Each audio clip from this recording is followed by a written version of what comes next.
Hello student, class 4, good morning all of you. आज हम Hindi reader का चैप्टर नंबर 17 पढ़ेंगे। चैप्टर का नाम है बीरबल की हाजिर जवाबी। हाजिर जवाबी का मतलब समझदारी। तो बीरबल जो था वो बहुत सारे प्रश्नों के उत्तर अपनी चतुराई से और अपने दिमाग से बड़ी सूझबूझ के साथ देता था। इसी कारण से जो बीरबल था वो अकबर का सबसे प्रिय दरबारी था। तो इसमें प्रस्तुत पाठ में बीरबल की हाजिर जवाबी का वर्णन किया गया। अन्य दरबारी बीरबल को नीचा दिखाने की कोशिश करते, परंतु बीरबल अपनी हाजिर जवाबी से सबको नीचा दिखा देता था। और चूंकि अकबर बीरबल को सबसे ज़्यादा पसंद करता था, इसलिए जो अन्य दरबारी थे वो बीरबल से चिढ़ते थे और वो बीरबल को बार बार अकबर के सामने उसकी बेइज्जती करना चाहते थे। लेकिन बीरबल बड़ा ही होशियार था, वो हर बार दरबारियों को ही नीचा दिखा देता था। तो यहाँ पर एक कहानी दी गई है अकबर और बीरबल की। So let's we start. एक दिन अकबर, बीरबल तथा अन्य सभी दरबारियों के साथ घुड़सवारी के लिए निकले। काफ़ी समय तक घुड़सवारी करने के बाद वे घने जंगल में पहुंचे तो शहंशाह ने निर्णय किया, शहंशाह जो है वो अकबर को बोला गया। शहंशाह ने निर्णय किया कि उन सबको कुछ देर विश्राम के लिए वहां रुकना चाहिए। जब वे एक तालाब के पास पहुंचे तो उन्होंने सबको वहीं रुकने की आज्ञा दी। अपने घोड़े से उतरकर शहंशाह पानी पीने और मुंह धोने के लिए तालाब की ओर चल पड़े। तो एक बार अकबर बीरबल और अन्य दरबारियों के साथ जंगल की तरफ घुड़सवारी करने घने जंगल में जाता है। तो जब वो बहुत देर तक घने जंगलों में जाते हैं तो वो थक जाते हैं। तो जो अकबर होता है वो सबको विश्राम करने के लिए कहता है और खुद तालाब पे जाके अपने हाथ और मुंह धोने लगता है। पानी से अपने हाथ और मुंह धोने लगता है। आगे बढ़ते बढ़ते अकबर अनजाने में अपनी दोनों हथेलियों को रगड़ रहे थे। बहुत समय तक घुड़सवारी के कारण वे उनमें पीड़ा का अनुभव कर रहे थे। ऐसा करते पर अचानक उसकी नज़र अपनी हथेलियों पर पड़ गई। उन पर पड़ी गहरी धारियाँ देखकर उन्होंने अचानक सूझा कि उनकी हथेली पर कोई बाल नहीं था।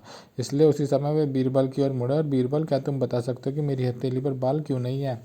अब जब अकबर घोड़ा चलाते हुए जा रहे थे तो उसके हाथ में दर्द होने लगता है। तो वो जाके जब पानी से अपना हाथ मुंह धोता है तो वो अपने हाथों को रगड़ने लगता है। जब रगड़ते रगड़ते एकदम से उसको अपने हाथों की धारियाँ जो हाथों में लकीरें होती हैं वो दिखाई देती हैं। तो वो उसे एकदम से एक प्रश्न सूझता है।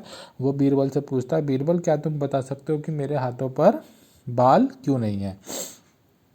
यह प्रश्न सुनकर बीरबल मन ही मन मुस्कुराया, जबकि सब दरबारियों ने एक दूसरे की ओर यूं देखा मानो कह रहे हैं अब तो बीरबल फंस गया।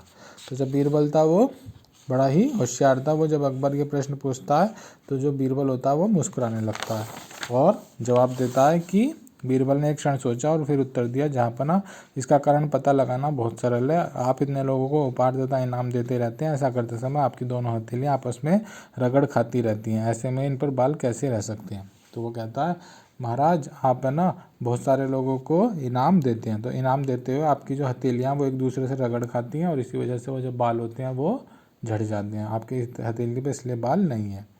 यह उत्तर सुनकर अकबर अपना सिर हिलाने लगे। वे बीरबल के उत्तर से प्रसन्न हो गए थे, क्योंकि उनके माध्यम से उन्हें यह जताया था कि वे खुले दिल के व्यक्ति हैं।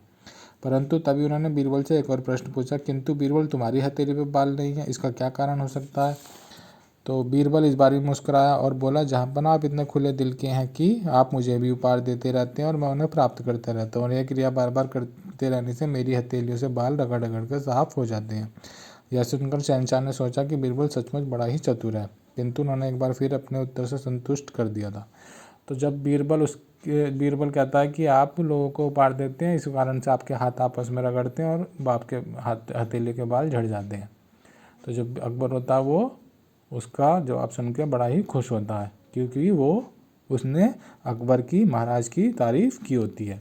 तो जो अकबर होता है वो उससे फिर सवाल पूछता है कि बीरबल, वो तो ठीक है लेकिन तुम्हारी हथेली पर बाल क्यों नहीं है? तो बीरबल भी बड़ा चालाक होता है। वो फिर कहता है कि महाराज, क्योंकि आप मुझे भी उपहार देते हैं और मैं आपसे उपहार लेता रहता हूँ, तो मेरी भी हथेली आपस में रगड़ती है, इसलिए मेरी हथेली पे भी बाल नहीं है। अब जो अकबर होता है वो उसकी जवाब सुन के बड़ा ही खुश होता है और सोचता है कि बीरबल सचमुच ही बड़ा ही समझदार है, बड़ा ही चालाक है, वो बड़ी ही होशियारी से सारे जवाब देता है। किंतु अकबर जो था वो बीरबल को इतनी आसानी से नहीं छोड़ने वाला था। उन्होंने फिर पूछा, तुम सही कह रहे हो बीरबल, लेकिन मेरे दरबारियों के बारे में क्या कहते हो? उसकी हथेली पर भी तो बाल नहीं है।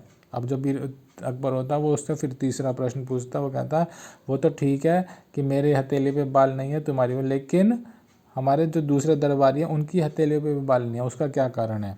यह प्रश्न सुनकर सभी दरबारी एक दूसरे की ओर देखकर मन ही मन मुस्कुराने लगे। उन्हें लगा इस बार तो बीरबल को जवाब नहीं सोचेगा, लेकिन उसने अपने उत्तर के साथ तैयार देख के वह सभी विस्मित हुए बिना नहीं रह सके। अब जब अकबर ने ये सवाल पूछा तो बाकी के जो दरबारी थे बड़े खुश हो गए। उन्होंने सोचा कि अब बीरबल के पास कोई जवाब नहीं होगा और वो अकबर के सामने उसकी बेइज्जती होएगी।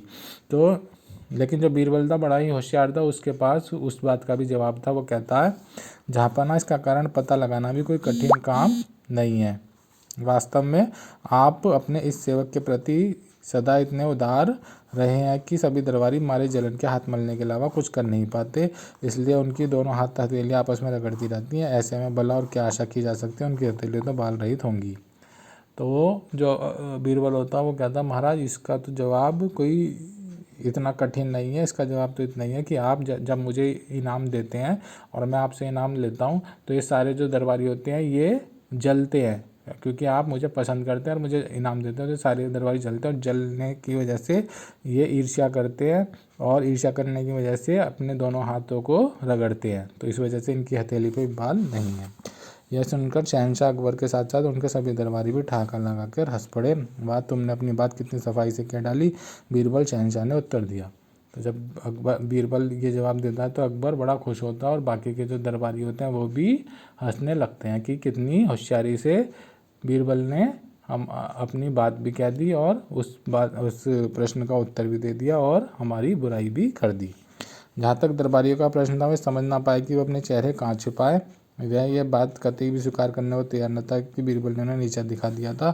यद्यपि वे अपनी भावनाओं को छिपाने के लिए बाहर से हंस रहे थे, तथापि उन्हें मन ही मन यह मानना पड़ रहा था कि बीरबल की हाजिर जवाब भी सचमुच अद्वितीय था, क्योंकि बीरबल ने बड़ी होशियारी से अपना जवाब भी दे दिया था और उनकी बेइज्जती भी, उनको नीचा भी दिखा दिया था। तो सभी दरबारी ऊपर से तो हंस रहे थे, लेकिन मन ही मन फिर परेशान हो रहे थे, चिढ़ रहे थे बीरबल से कि इसने फिर से हमें अकबर के सामने नीचा दिखा दिया। तो इस चैप्टर के आपको शब्दार्थ, सही विकल्प, रिक्त स्थान, टिक राइट, उचित मिलान और प्रश्नोत्तर आपको PDF में सेंड कर दिए जाएंगे, आप अपनी नोटबुक में करेंगे। Thank you, have a nice day.